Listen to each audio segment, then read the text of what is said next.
Queridos irmãos, queridas irmãs, que a paz do amigo, Mestre Jesus esteja conosco neste momento de estudo, de reflexão. Antes de começar, convido a todos a fazer uma pausa, a fazer uma prece para harmonizar os nossos ambientes e harmonizar o nosso coração. Querido amigo, Mestre Jesus, que nos acompanha em todos os momentos de nossa vida, querida espiritualidade maior, que conosco está, também auxiliando na nossa jornada diária,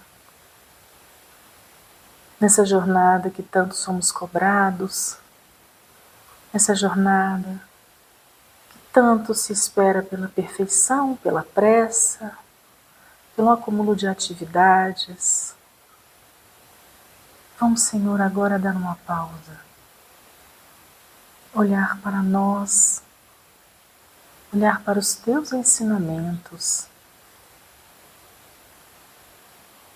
e buscar sermos pessoas melhores, pessoas com maior disciplina, pessoas com mais amor no coração. Que essa jornada de hoje, de estudo, nos esclareça, Senhor, esclareça nosso coração e nossas mentes sobre ser um homem e uma mulher de bem. Que assim seja, graças a Deus. E assim, com essa prece, vamos iniciar o nosso estudo,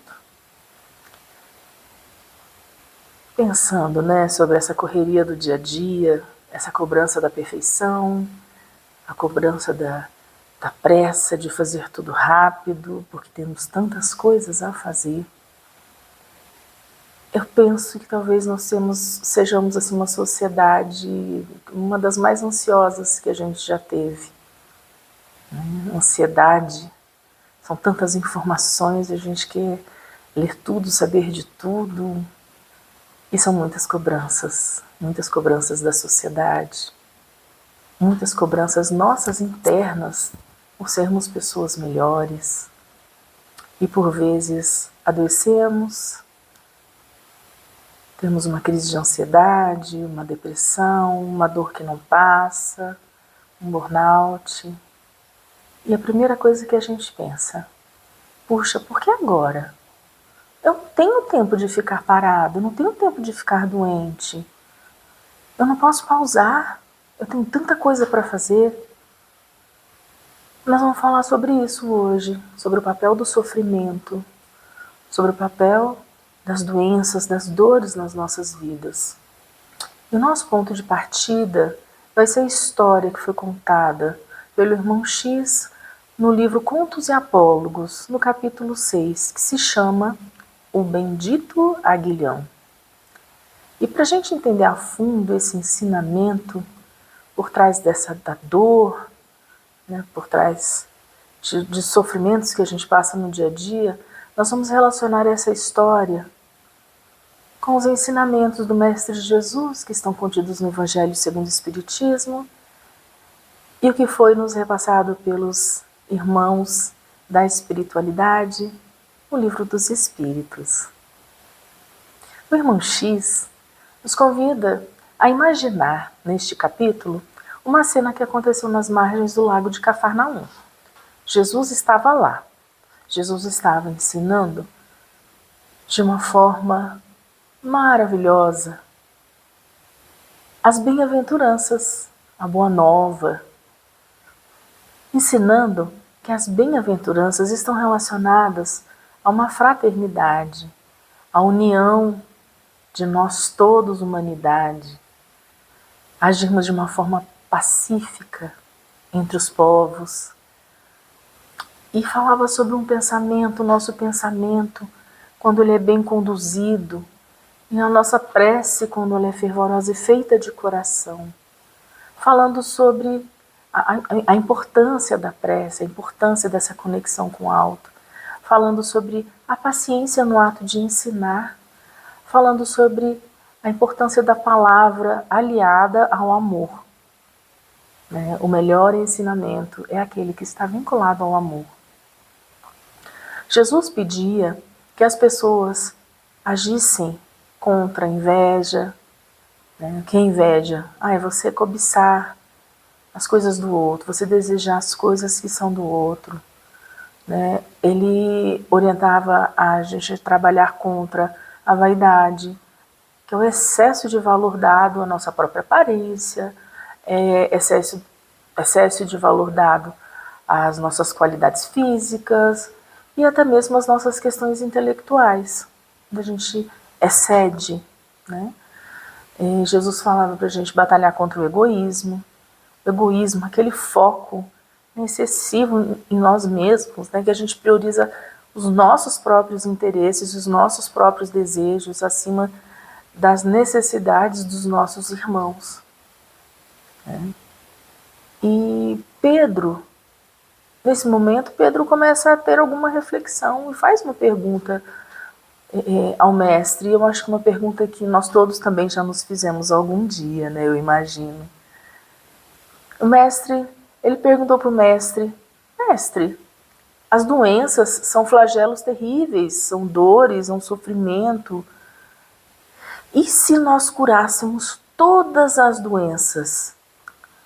E se proporcionássemos aos nossos irmãos um alívio duradouro, que não tivessem mais aflições no corpo? A gente não estaria fazendo como se esses nossos irmãos tivessem umas bases mais seguras para se conectar com as questões espirituais, para se conectar com o reino de Deus, se eles não tivessem tanto sofrimento. Filipe, que estava próximo, concordou também. Dizendo uma coisa que a gente às vezes fala, né? Poxa, é tão difícil eu me concentrar minha mente, concentrar minha mente no mundo espiritual, quando eu estou passando por um sofrimento físico, quando eu estou com alguma dor, com algum problema. Nossa, é tão difícil eu me concentrar nos estudos, concentrar numa prece. Afinal, Felipe falou, quem consegue meditar nos problemas da alma quando está sentindo dor no corpo? E outras pessoas que estavam lá concordaram e apoiaram esse plano de proteger, de curar as dores dos sofredores. Jesus, com aquela serenidade incrível, ok, vamos fazer uma experiência. E ele anunciou que no dia seguinte, antes da pregação, antes das orientações que ele passaria a todos, ele ia curar os doentes. E assim Jesus fez. No dia seguinte, ele curou mais de 100 pessoas de paralisias, de cegueiras, de dores crônicas. Nossa, todo mundo ficou muito feliz com aquilo. Muito feliz. Mas, olha só o que aconteceu. Presta atenção. Jesus curou todo mundo. E quando Pedro foi fazer o convite fraterno, e ele curou antes da pregação. Quando Pedro foi fazer o convite fraterno para que aqueles irmãos que foram curados ficassem para ouvir a pregação de Jesus, aquele banquete de verdade, aquele banquete de luz que o mestre lhe daria em instantes, e Jesus falaria sobre o respeito, né? O respeito ao outro, o respeito à natureza, né? O respeito à criação divina. Sabe aquelas pessoas que foram curadas, que estavam com dores? Elas simplesmente foram embora. Eles agradeceram, pediram desculpa. Às vezes, muitas vezes, as mesmas que a gente dá no dia a dia, quando a gente, puxa, não vou fazer o evangelho hoje não, eu tenho tanta coisa para fazer, não vou fazer o evangelho no lar, tem tanta coisa para fazer, não vou no centro espírita, eu estou muito cansado, eu tenho que resolver algum assunto. Essas desculpas que a gente dá. E saíram com pressa. E naquele momento, né, eles foram resolver as questões do mundo, as questões do mundo, os negócios, enfim. E se tornou e ficou aquele silêncio. Aquele silêncio. Pedro ficou desanimado, todos se entreolharam, porque ali à beira do lago ficaram Jesus e os 12 apóstolos.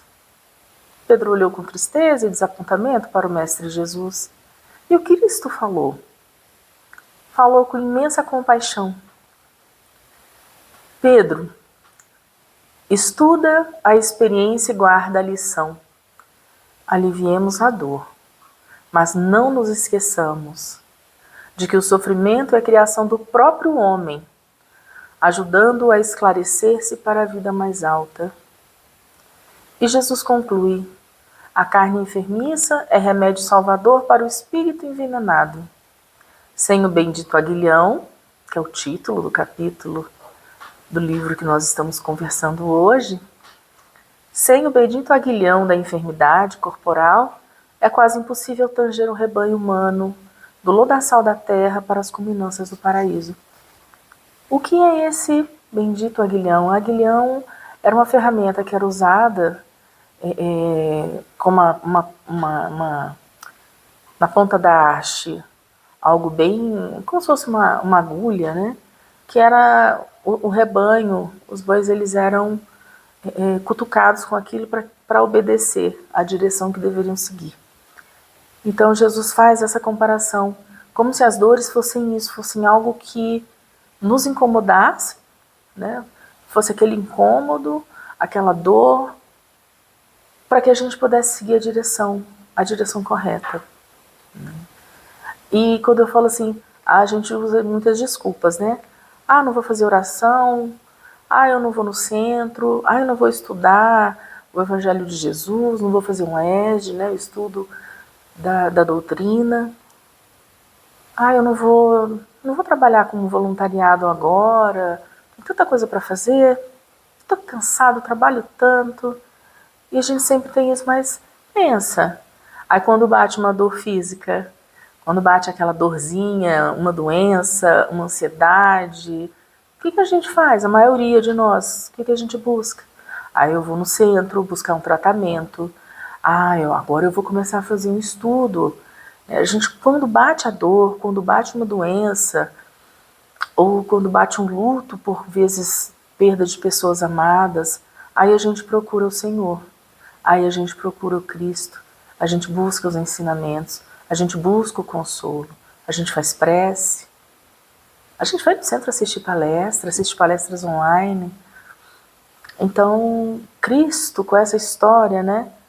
Cristo, o que nos trouxe? Nos trouxe esse o objetivo das dores que a gente sente. Nós ainda somos espíritos imperfeitos, nós ainda estamos nessa estrada, essa jornada de evolução. Ainda precisamos desse aguilhão que por vezes nos atormenta, fere o nosso corpo, nos deixa tristes, desanimados. Mas nós precisamos entender, quando eu passo uma dor, quando eu sinto uma dor, quando eu passo por uma determinada situação, um fato, eu preciso parar. Ninguém gosta de sentir dor, não. O Espiritismo não quer que a gente sinta dor, não. Mas que a gente pare, preste atenção. Por que isso está acontecendo? Assim, puxa, a gente fala assim, né? A pergunta aqui, mas por que agora? Por que comigo? A gente pode até fazer essa pergunta, mas não no tom de revolta, de não aceitação. Não, não é isso. Perguntar, cara, o que isso está querendo me ensinar? Qual é o ensinamento que eu tiro desse fato?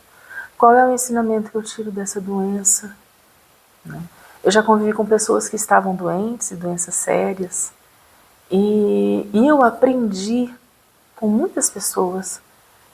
Muitas vezes as pessoas estavam com doenças já em estágio final, e eu olhava e aquela pessoa estava resignada, por vezes sorria, agradecia. E é um aprendizado. Nós somos espíritos eternos. Estamos aqui neste corpinho físico para aprender. Aprender. E também para ensinar. E pelo que o Cristo fala, ensinar com palavras de amor. E as primeiras pessoas que a gente precisa educar, as primeiras pessoas que a gente precisa evangelizar, somos a nós mesmos. Nós precisamos nos evangelizar. Precisamos nos educar. Educar para o amor. Educar para o respeito ao próximo. E a gente pode até orientar outras pessoas. Ter essa conversa que estamos tendo aqui. Mas essa transformação depende de cada um de nós. As reflexões são individuais, porque cada um passa por experiências na vida e sentem essas experiências de formas diferentes. Então a gente precisa pausar. Puxa, estou doente. O que isso está querendo me dizer? Eu sou uma pessoa muito ativa. E eu já percebi que quando eu tenho alguma questão relacionada aos meus membros inferiores, por exemplo, pé, joelho, panturrilha, eu já consigo refletir e pensar assim, estou fazendo muita coisa. Quero abraçar o mundo com as minhas mãos, com as minhas pernas, estou indo rápido demais. E aí o meu corpo fala, menos, vá devagar. Nós temos todo o tempo do mundo, nossa vida é a eternidade. Não temos que aprender tudo nesta vida. A gente aprende o que a gente mais conseguir aprender aqui, a gente aproveita para aprender o aprendizado aqui na Terra, né? Mas nós teremos muitas outras oportunidades. Podemos trabalhar essa ansiedade em nós, que por vezes tanto nos é cobrado também. Né? A cobrança de que sejamos homens e mulheres de bem. Se a gente não conseguir nessa vida, teremos outras vidas. Deus, Ele tem uma paciência infinita conosco, nos ama e tem uma paciência infinita. E Ele deixa que nós sigamos no nosso tempo. No nosso tempo. Tem pessoas que aprendem, a gente vê na escola, né? Tem crianças que aprendem mais rápido, tem crianças que aprendem mais devagar, tem crianças que aprendem só ouvindo, tem crianças que aprendem fazendo. Então nós temos características diferentes. Isso é muito importante, esse respeito às nossas características individuais. E se a gente pensar assim, puxa, mas por que a gente precisa passar por isso? Por que eu preciso ter esse corpo frágil? Por que eu não posso aprender isso no mundo espiritual? E aí lá no Livro dos Espíritos, na questão 167, tem a pergunta, né? Kardec pergunta, qual que é a finalidade da reencarnação? Por que a gente reencarna? E a resposta é clara, expiação, melhoramento progressivo da humanidade, sim. A partir do momento em que a gente faz essa melhoria, a partir do momento que a gente se transforma, que nós buscamos ser homens e mulheres do bem, nós estamos melhorando a humanidade, porque nós somos parte. Então, se todos nós entendermos esse aviso, né, essa mensagem que foi trazida do alto, nós fazemos parte de um todo, nós fazemos parte da humanidade. E cabe a cada um de nós buscar esse melhoramento. E a vida material, com todas essas limitações que a gente deve da vida material, com as dores que a gente passa, né, é como se a gente é comparada, né, pelos espíritos a um crisol. Crisol é um recipiente que é usado para derreter e purificar metais preciosos, como ouro e prata, né? Então, assim, o nosso corpo é como se ele fosse um recipiente onde a gente está aqui para purificar, como se fosse um filtro, né, que nosso espírito precisa passar para fazer essa purificação, para se purificar das imperfeições. Né? E existência após existência. Nessa existência nós somos pessoas melhores do que fomos nas existências anteriores. O nosso corpo, ele é um instrumento para que a gente possa ter o aprendizado, né, nesse corpinho físico. E essa história de Cafarnaum, né, nos mostra que a dor física não é o fim que a gente busca, que é o meio, é o processo que a gente está passando, né? Aí a gente vê assim que o que importa não é o fim da nossa jornada, o que importa é a nossa jornada aqui, é quem somos, é o que fazemos, é o que pensamos, é o como agimos, né? Se nós seguimos essa orientação do Cristo, que se você fala, puxa, mas onde está? O que eu deveria seguir, Adriane? O que eu sigo? A gente tem as bem-aventuranças. As bem-aventuranças são um guia que o Cristo nos deixou para orientar o nosso caminho, para orientar o nosso caminho na nossa evolução, para orientar o nosso caminho para a ida para esse reino de amor, esse reino que nos espera, né? Nessa outra viagem que a gente faz, né? No nosso desenlace, aqui com o nosso corpo físico. Então, assim, muitas vezes a gente fica correndo atrás de ilusão, a gente acha que eu preciso ter bens materiais, adquirir bens materiais, carro, casa, roupa. Às vezes a questão muito excessiva com a aparência física do corpo, né, quando extrapola, porque a gente precisa cuidar do nosso corpo, a gente precisa ter um bem-estar, a gente precisa estar limpo, asseado, cuidar da nossa saúde, fazer os nossos exercícios. Quando Cristo falou da vaidade, aquilo que extrapola, que é excessivo, porque esse corpo, ele vai ficar, né? Quando chegar o nosso momento de ir para o plano espiritual, o corpo fica. O que vai, o que é eterno, é o nosso espírito, são os nossos aprendizados. Então, se eu puder dar uma dica para todos que estão aqui nos ouvindo, busque o estudo e não tem idade. Uma vez eu conversando com o senhor, eu falei assim, e ele já com limitações físicas, e eu falei assim, busque o estudo, hoje nós temos o estudo online, se não é possível ir até uma universidade, ir até uma escola, busque o estudo online. Sim, nós temos universidades que oferecem cursos para mais 60, tem cursos de língua. Gente, vamos estudar. Você que é jovem, que está ouvindo, aproveita a tua vida para o estudo das questões espirituais, o estudo também das questões físicas.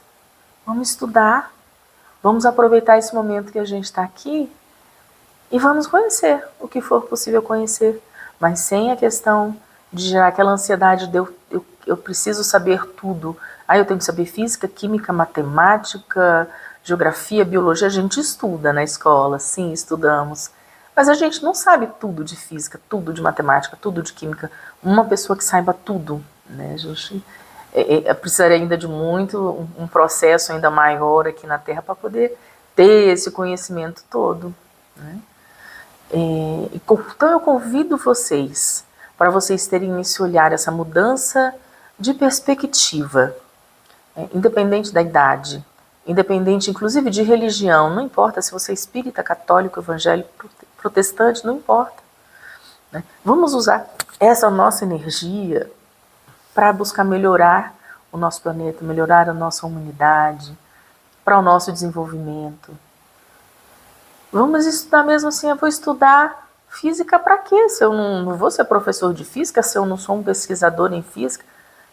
Botei física porque é uma situação mais diferente para a maioria de nós. Puxa, vamos estudar para ter o conhecimento, né? Vamos estudar uma questão tipo gerontologia. Mas eu sou jovem, por que eu vou estudar gerontologia? Porque provavelmente você vai chegar, né, a ter mais de 60, mais de 70, mais de 80, né, com a medicina evoluindo. Então, sim, vamos trabalhar, buscar uma vida confortável, vamos buscar nosso bem-estar, mas sem exageros, né, cuidando da nossa espiritualidade. E vamos olhar para a dor como esse bendito aguilhão que está ali para nos chamar a atenção, né? Para muitas vezes frear o nosso egoísmo, nosso orgulho, nos lembrar que nós não somos uma máquina de produzir, mas que nós somos espíritos imortais, que estamos aqui de passagem para esse aprendizado, né? E vamos estar presente na nossa vida. Vamos deixar essa correria superficial. Vamos estar presente. Vamos estar aqui em alma, colocar a alma no que a gente faz e fazer com amor, educar com amor. Ter paciência de sentar com os nossos filhos, nossos sobrinhos, nossos netos, contar uma história de forma tranquila, contar a história da nossa vida, contar os nossos erros, os nossos acertos. Vamos ter essa tranquilidade, essa paz. Agradeço a todos pela atenção. Convido vocês agora para a gente fazer uma prece de encerramento. Querido amigo Jesus, querida espiritualidade maior que conosco está em todos os momentos, agradecemos as orientações, agradecemos os puxões de orelha, agradecemos as nossas dores, agradecemos as nossas dificuldades e pedimos, Senhor, que tenhamos força e discernimento para superar os desafios que a vida nos colocar no caminho. Que assim seja, graças a Deus.